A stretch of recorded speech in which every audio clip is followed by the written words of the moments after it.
Olá pessoal, vou falar um pouco de positivismo exegético da escola de exegese. E primeiro eu vou começar com o seu processo histórico. Ela surgiu no período do terror da Revolução Francesa, ou seja, logo no seu final, quando a insegurança jurídica era enorme.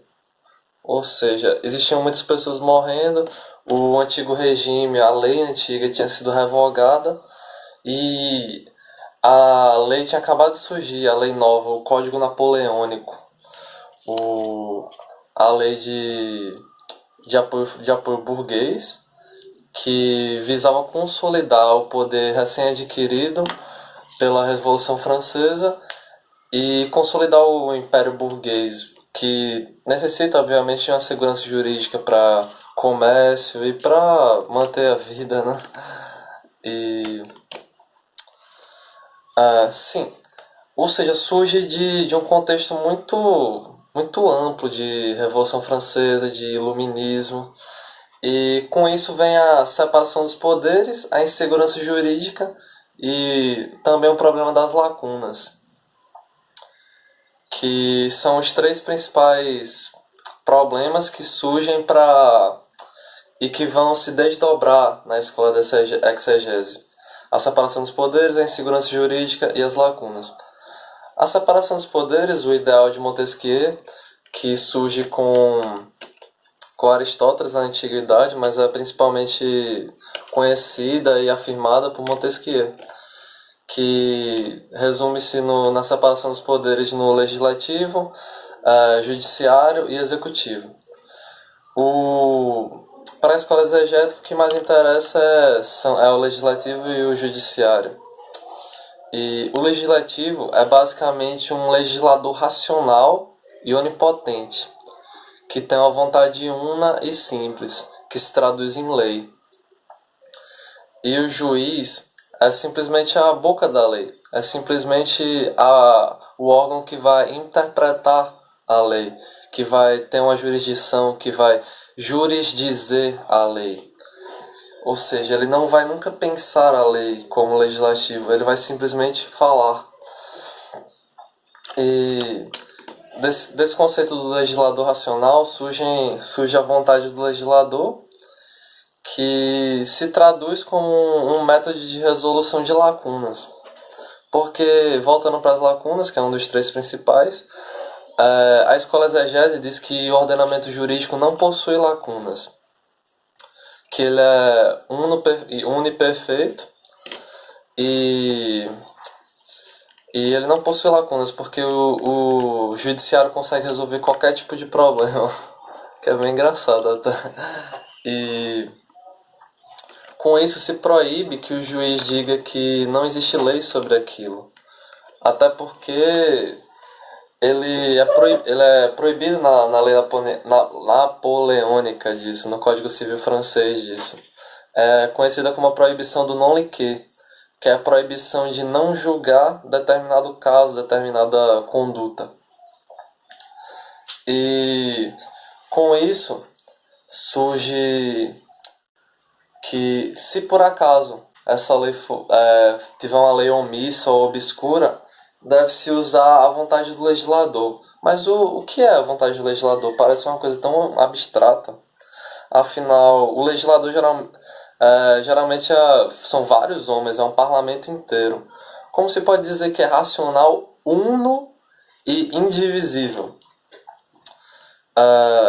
Primeiramente, vai ter os argumentos lógicos ao caso. Se tiver a premissa, por exemplo, matar alguém, se a pessoa matou logicamente, ela vai ser punida, vai ter uma interpretação literal da lei, o que garante bastante segurança jurídica também. E vai ser argumentos lógicos como esse, como a literalidade, argumentos a contrário, e etc. Se por acaso falhar, vai ter os motivos da lei, que geralmente eram positivados. Geralmente existia uma lei e os motivos para qual elas eram criadas. Ou seja, podia-se invocar os motivos da lei para suprir uma lacuna da lei. E em último caso, se nem isso tivesse, se fosse difícil ou obscuro isso acontecer, ia se apelar para os costumes e tradição. Mas é importante frisar que os costumes não são fonte do direito. É simplesmente um resquício, porque a única fonte do direito para a exegese é o Estado. Não é a sociedade, é o Estado. E voltando agora para a insegurança jurídica, o segundo ponto dos três principais, tem-se uma interpretação literal da lei, o que garante bastante segurança jurídica. Afinal, se você sabe o que está dito, e não vai ter ninguém para obscurecer isso, ninguém para dizer, tá escrito isso, mas em tal caso vai acontecer tal coisa. Se isso nunca acontecer, vai se ter uma puta segurança jurídica. Porque sempre vai ser previsível, vai se ter uma previsibilidade de decisões, uma previsibilidade de conflitos muito grande. E com isso as pessoas tenderiam a evitar fazer tal conduta, de tão previsível que ia ser a consequência que se ele fizesse.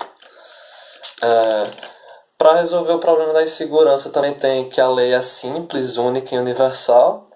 E esse conceito da lei simples, única e universal é bem interessante, porque o que isso lembra? Isso lembra o direito natural, que é simples, único e é universal. Mas não é como o teológico, que é uma vontade de Deus, que por isso é simples, único e universal. Esse direito natural é o direito natural da Revolução Francesa, justamente o que eles tinham acabado de discutir com contratualismo, com Rousseau, Montesquieu, Locke. E essa lei simples, única e universal é o justnaturalismo racionalista, defendido por Kant, defendido por Rousseau, que é quando os seres humanos são tão racionais que o direito traduz todas as necessidades, não tem desacordo, vai ter o imperativo categórico, que é as pessoas fins em si mesmo, não usar as pessoas como um meio, e etc. Mas isso é tema para outro vídeo. Ou seja, voltando, a lei exegética, ela aparece como uma positivação do justnaturalismo, ou seja, um justnaturalismo positivado, o que dá fundamento a determinada lei, porque ela é simplesmente o direito natural, eterno, indivisível, único, positivado para que todos o conhecessem, todos o sabessem, fundamentado no um dos maiores ideais da Revolução Francesa, que é a razão. E essa lei ia ser tão simples e única e indivisível, ia ser tão simples que não ia se precisar de advogado, porque a lei ia ser tão única que para que advogado, se todo mundo pode ler e entender? Para que interpretar? E daí surge aquele fundamento de Carlos Maximiliano, né? In claris cessat interpretatio. Ou seja, a lei é tão clara que para que interpretar? Para quê? E também é importante frisar a importância do princípio da legalidade, que como muitos desses princípios não foi criado pela escola da exegese, mas simplesmente bastante difundido. O princípio da legalidade se divide em simples e estrita legalidade. O da simples legalidade aparece na Constituição brasileira, inclusive, que não há crime sem prévia cominação legal. Ou seja, se eu, obviamente, ler as leis, eu nunca vou fazer um crime, porque eu vou saber todas as consequências desses crimes. Sempre vou saber se determinada conduta é crime ou não. Não vai ter uma dubialidade dessas coisas, uma dúvida. E também existe o princípio da legalidade estrita, que é o que rege a administração pública, que diferente da legalidade simples, que é tudo que eu não posso fazer, tudo que é proibido é permitido, para a estrita legalidade é tudo que eu não posso fazer, eu sou proibido.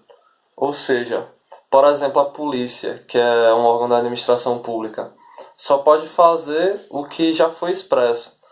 Só pode, por exemplo, fazer um tipo de perícia, não pode inventar coisa demais. Ia ser ilegal se, por exemplo, a polícia começasse a torturar. Ia ser ilegal, porque não está dito em nenhum lugar que a polícia pode torturar. É só em casos de guerra, né? Mas na teoria não poderia. E esses são os principais pontos do positivismo exegético. É o legislador racional, o juiz boca da lei, a interpretação literal, a lei simples, única e indivisível, negação de lacunas e o non liquer.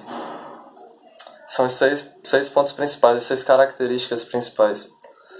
E lembrando que o positivismo exegético tem certas falhas, que é justamente essa importância excessiva que ele dá à lei e o legislador, e que gera problemas porque é uma coisa muito unilateral, que às vezes é inclusive mais perigoso do que a insegurança jurídica gerada por não dar essa importância à lei e ao legislador.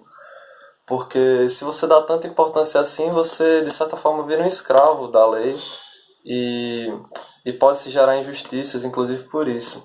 Inclusive por um processo em que o legislador não é racional, ou então não é justo, de novo assim. E essa é a primeira falha. Tem também a falha da negação de lacunas, ou seja, o direito realmente possui lacunas e mesmo para quem diz a tese do o direito só tem lacunas porque permite ter lacunas, que inclusive é positivada no ordenamento brasileiro, quando diz que em caso de lei omissa deve-se usar os princípios, analogia e costumes, não necessariamente nessa ordem, e mesmo nesse caso vai ter uma lei omissa que vai ser necessária uma certa interpretação. Não vai ser usada nenhuma interpretação literal legal. E é também importante frisar que ele nega outras fontes do direito que não sejam o Estado, como o costume, as vontades sociais e doutrina também e jurisprudência. O que foi enfraquecendo a tese exegética ao longo dos anos, que veio a falhar porém teve uma grande importância, que inclusive foi retomado em muitos pontos por Kelsen, que é um dos principais expoentes do direito moderno. Então tá, pessoal, é basicamente isso. Espero que entendam. E qualquer coisa pode perguntar a mim.